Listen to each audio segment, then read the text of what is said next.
இந்த வீடியோவில் நம்ம என்ன பார்க்க போறோம்னா, சிம்ம ராசிக்காரர்களுக்கு மே 2026 எத்தகைய ஒரு பலாபலன்கள் நிறைந்த ஒரு மாதமாக சயின்டிஃபிக் வேதிக் அஸ்ட்ராலஜி முறையில் எதையுமே மிகைப்படுத்தாமல், பரிகாரங்கள் அது மாதிரி மூட நம்பிக்கைகள் எல்லாம் போகாமல், ஒரு கிரகமும் ஒரு இடத்துல இருக்கும் பொழுது, ராசி அதிபதி ஒரு இடத்துல இருக்கும் பொழுது, மற்ற கிரகங்கள்லாம் ஆண்டு கிரகம் என்று சொல்லப்படுகிற குரு, சனி, ராகு, கேது, மாத கிரகங்கள் எல்லாம் ஒரு இடத்திலும் சஞ்சரிக்கும் பொழுது, பயிற்சி பெறும் பொழுது எத்தகைய ஒரு தாக்கத்தை சிம்மராசிக்காரர்களுக்கு மே 2026 கொடுக்க போகுதுங்கிறது துல்லியமாக பார்க்க போகிறோம். இப்போ பாருங்க, மே மாதம் பிறக்கிறப்பவே பார்த்தீங்கன்னா ராசி அதிபதியாகிய சூரியன் எங்கே இருக்காரு அப்படின்னா உச்சம் பெற்றிருக்கிறார். உச்சம் பெற்று 9ஆம் இடத்துல இருக்கிறார். ஏப்ரல் வரைக்கும் உச்சம் பெற்றிருந்து மே 15ஆம் தேதி, அதாவது மே மாதம் பிறந்து செகண்ட் ஹாஃப் ஸ்டார்ட் ஆகும் பொழுது அவர் ரிஷபத்துக்கு வரார். அப்படிங்கிறப்ப நம்ம நல்ல விஷயம், ராசி அதிபதி 10ஆம் இடத்துக்கு போகுது, அருமையான விஷயம். ஸோ மே 15ஆம் தேதிக்கு மேலே நல்ல விஷயங்களை எதிர்பார்க்கக்கூடிய ஒரு அமைப்பு சிம்மராசிக்காரர்களுக்கு, அஸ்தம சனியால் பாதிக்கப்பட்டு கொண்டிருக்கக்கூடிய சிம்மராசிக்காரர்களுக்கு இது ஒரு நல்ல ஒரு மாற்றத்தையும் நல்ல ஒரு சப்போர்ட்டாகவும் இருக்குங்கிறது நீங்கள் புரிஞ்சுக்கணும். அதே சமயத்தில் குரு, சனி, ராகு, கேது எந்த ஒரு பயிற்சியும் மே மாதம் பெறவில்லை. குரு தான் பார்த்தீங்கன்னா ஜூன் முதல் வாரம் 12ஆம் இடத்துக்கு 11ஆம் இடத்துலேருந்து வருகிறார். ஸோ குரு 11ல், சனி அஸ்தமத்தில், ராகு 7ல், ராசிக்குள்ள கேது. இப்படி ஒரு அமைப்பு இருக்கிறது சிம்மராசிக்காரர்களுக்கு ஒருவித தாக்கத்தை, ஒரு மாதிரி மன அழுத்தத்தை, சில விஷயங்கள்லாம் நமக்கு பிடித்த மாதிரி நடக்காமல் இழுத்து கொண்டு இருக்கக்கூடிய அஸ்தம சனி தாக்கத்தில் இருக்கக்கூடிய சிம்மராசிக்காரர்களுக்கு குரு 11ஆம் இடத்துலேருந்து சில லாபத்தையும் சில கெட்ட நேரத்துலையும் ஒரு நல்ல விஷயம் நடந்துட்டு இருக்கு சாமிங்கிற மாதிரி போகிற அமைப்பு இருக்கு. அதே சமயத்தில் சூரியன் வந்து மே 15க்கு அப்புறம் 10ஆம் இடத்துக்கு போகுது, மிகவும் நல்ல விஷயமாக இருக்கு. அதே சமயத்தில் சுக்கிரனும் பாருங்க மே 15ஆம் தேதிக்கு மேல 10ஆம் இடத்துல இருந்து 11ஆம் இடத்துல போய் குருவோட சேர்றாரு, அதுவும் அருமையான விஷயம். அதே சமயத்தில் புதன் 9ஆம் இடத்துல இருந்து மே 15க்கு அப்புறம் செகண்ட் ஹாஃப் ஆஃப் மே மாதம் 10ஆம் இடத்துக்கு போகுது, சுக்கிரனோட வீட்டுக்கு போகுது, அருமை. செவ்வாயும் பாருங்க 8ஆம் இடத்துல சனியோட சேர்ந்து பல பிரச்சனைகள் ஏப்ரல் மாதம் கொடுத்துட்டு இருந்த சிம்மராசிக்காரர்களுக்கு செவ்வாயில் வந்து 8ஆம் இடத்துலேருந்து 9ஆம் இடத்துக்கு மாறுறார். ஸோ அதுவும் எப்போ நடக்குதுன்னா மே 15 செகண்ட் ஹாஃபில் தான். ஸோ செகண்ட் ஹாஃபுக்கு அப்புறம் ஒரு நல்ல மாற்றத்தை கொடுக்கக்கூடிய ஒரு அமைப்பாக சிம்மராசிக்காரர்களுக்கு இருக்குதுங்கிறது நீங்கள் தெரிஞ்சுக்கணும். ஃபர்ஸ்ட் ஹாஃபில் ஒரு மாதிரியாக தான் இருக்கும், ஏன்னா சனி செவ்வாய் சேர்ந்துருக்கிறது நல்லதில்லை. இப்போ சனி செவ்வாய் வந்து சேர்ந்து தான் இப்போ பார்த்தீங்கன்னா ஏப்ரல் மாதத்தில் இந்த போர்லாம் ஒன்றுமே பிரச்சனைகள் உலகியல் ஜோதிடத்தில் கொடுத்துட்டு இருந்தது. அது வந்து சிம்மராசிக்காரர்களுக்கு 8ஆம் இடத்துல சனி செவ்வாய் இருக்கிறனால நம்பவே முதல் 2 வாரம் மே மாதம் கேர்ஃபுல்லாக இருக்கணும், ட்ராவலிங்கில் கேர்ஃபுல்லாக இருக்கணும். உடம்பு உபாதைகளில் டக்குன்னு ஏதோ வலிக்குட்டு விழுந்துருது, பாத்ரூம் போகிறப்போ பார்த்துருக்கிறது, நம்ம எதிர்பார்க்காத இடத்துல ஏதோ சின்ன காயம் படுறது அப்படிங்கிற மாதிரி விஷயங்கள்லாம் வரக்கூடிய அமைப்பு இருக்குது. ஏன்னா 8ஆம் இடத்துல சனி செவ்வாய் சேருவது அவ்வளோ ஒரு நல்ல விஷயம் இல்லை. ரத்த காயத்தை கொடுக்கக்கூடிய அமைப்பு, ஒரு ஆப்ரேஷன் பண்ணக்கூடிய அமைப்பு, அது 10ஆவதுக்கு அஸ்தம சனியாகவே போயிட்டு இருக்கிறனால சிம்மராசிக்காரர்கள் ஏப்ரல் மாதம் எப்படி ஒரு மாதிரி ரிஸ்காக இருந்ததோ அதே மாதிரி மே முதல் 2 வாரம் கொஞ்சம் கேர்ஃபுல்லாக இருக்கணுங்கிறது கேட்டுக்கொள்ளப்படுகிறது. மற்றபடி மே 15க்கு மேலே கடைசி செகண்ட் ஆஃப், கடைசி 3வது 4வது வாரம் பார்த்திங்கன்னா நம்ம நல்ல மாற்றத்தை கொடுக்கக்கூடிய, இதுவரை சில தொந்தரவுகளும் பிரச்சனைகளும் கொடுத்துட்டு இருந்த சிம்மராசிக்காரர்களுக்கு ஒரு நல்ல முன்னேற்றத்தை, தொழில் முன்னேற்றம், வேலை முன்னேற்றம், நம்ம எந்த மாதிரி விஷயத்தில் இருக்கிறோமோ அதில் சில ரெகக்னிஷன், அதில் சில அச்சீவ்மெண்ட்ஸ், நல்ல டிரான்சிஷன் அப்படிங்கிற மாதிரி விஷயங்கள் பெறக்கூடிய ஒரு அற்புதமான ஒரு செகண்ட் ஹாஃப் ஆஃப் மேவா சிம்மராசிக்காரர்களுக்கு இந்த அஸ்தம சனி மிடில் நடுவில் நமக்கு ஒரு நல்ல அமைப்பு கிடைக்குது. அது ஜூன் மாதமும் தொடரும்.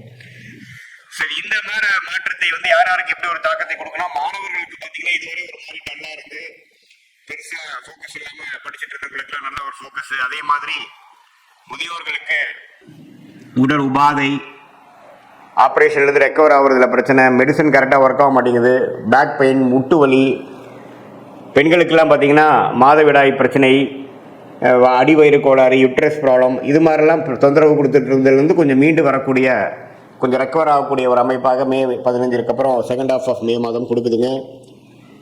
இதுதான் வந்து ஒரு பொதுவான ஒரு பலனாக சிம்மராசிக்காரர்கள் எடுத்துக்கணும். பட் மெயினாக துல்லியமான உங்களுடைய பலன்கள், வாழ்க்கை அடுத்து வரக்கூடிய ஷார்ட் டேர்ம் லாங் டேர்மில் எப்படி இருக்குன்னு தெரிஞ்சுக்கணுன்னா உங்களுடைய பிறந்த தேதி, பிறந்த நேரம், பிறந்த ஊரை வைத்து திருக்கணித பஞ்சாங்கத்தில் ஜாதகத்தை போட்டு அதில் நீங்கள் என்ன லக்னத்தில் பிறந்தீங்க, நீங்கள் சிம்மராசியில் உத்திர நட்சத்திரத்தில் பிறந்திருக்கீங்களா, அல்லது மகமா, அல்லது பூர நட்சத்திரத்தில் பிறந்திருக்கீங்களா, எது மாதிரி தசாபுக்திகள் போய் கொண்டிருக்கிறது, தசநாதன் முக்திநாதன் இப்போ நம்ம பேசின கோச்சார அமைப்பில் எப்படி போயிட்டு இருக்கிறார், நம்மளுடைய தசாபுக்தியையும் இப்போ சனிப்பயிற்சி குரு பயிற்சி இந்த மாத கிரகத்தின் சஞ்சாரத்தையும் சேர்த்து வைத்து நாம் பார்க்கும் பொழுது நல்ல ஒரு துல்லியமான வாழ்க்கை பலன்கள் எது மாதிரி விஷயங்கள் நம்ம காத்து கொண்டு இருக்கிறது, வேலையா தொழிலா, எப்போ இடம் மாறலாம், எப்போ வேலை மாற்றலாம், எப்போ தொழில் அபிவிருத்தி பண்ணலாம், எப்போ வந்து கடன் போட்டு நம்ம அபிவிருத்தி பண்ணலாம், இம்போர்ட் எக்ஸ்போர்ட் பிஸ்னஸ் நல்லா வருமா, வெளிநாடு தொடர்பா அல்லது உள்நாடா, எது மாதிரி டொமைன், எது மாதிரி கிரகம் நமக்கு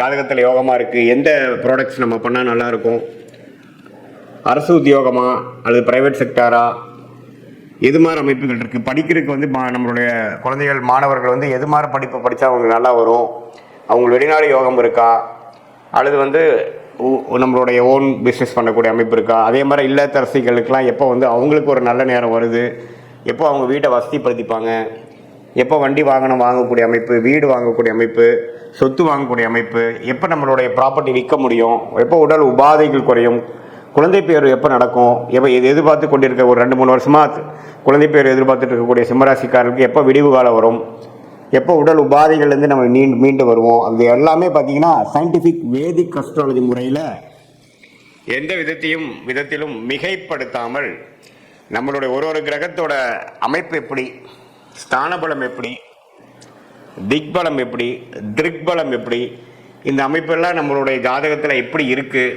இப்போ நடக்கக்கூடிய செவ்வாய், புதன், சுக்கிரன், சூரியன் அது போன்ற கிரகங்கள் பெயர்ச்சி எது மாதிரி ஒரு தாக்கத்தை சிம்மராசிக்காரர்கள் கொடுத்து அப்போ என்ன மாதிரி தசா புக்தி அந்தரம் நடந்து கொண்டு இருக்கிறது. தசையை டிவைட் பண்ணால் புக்தி, புக்தியை டிவைட் பண்ணால் அந்தரம், அந்தரத்தை டிவைட் பண்ணால் சூக்ஷ்மம் லெவலில் ஆண்டு கணக்காக, மாத கணக்காக, குவார்டர் கணக்காக 3 மாதமாக எப்படி நமக்கு இருக்குது, எது மாதிரி திசையில் நம்மளுடைய வாழ்க்கை திரும்ப போகிறது, என்ன சாய்ஸ் எடுக்கிறது நல்லது அப்படிங்கிறதெல்லாம் நம்மளுடைய கர்மாவின் வழியில் நம்ம தெரிந்து கொண்டு அதுக்கு தகுந்த மாதிரி வாழ்க்கையில் முயற்சிகளும் வாழ்க்கை சம்பவங்களையும் நம்ம அமைச்சு கொண்டு வேணால் அந்தந்த நேரத்தில் அந்தந்த விஷயத்தை சரியான நேரத்தில் செய்து தேவையில்லாத பொருள் விரயங்கள், தேவையில்லாத சமய விரயங்களை தவிர்த்து நம்மளுடைய கர்மாவின் அடிப்படையிலான பிராப்தங்களையும் கர்மாவின் அடிப்படையிலான தோஷங்களையும் தெரிந்து கொண்டு அதுக்கு தகுந்த மாதிரி வாழ்க்கையை அமைத்து கொண்டேயானால்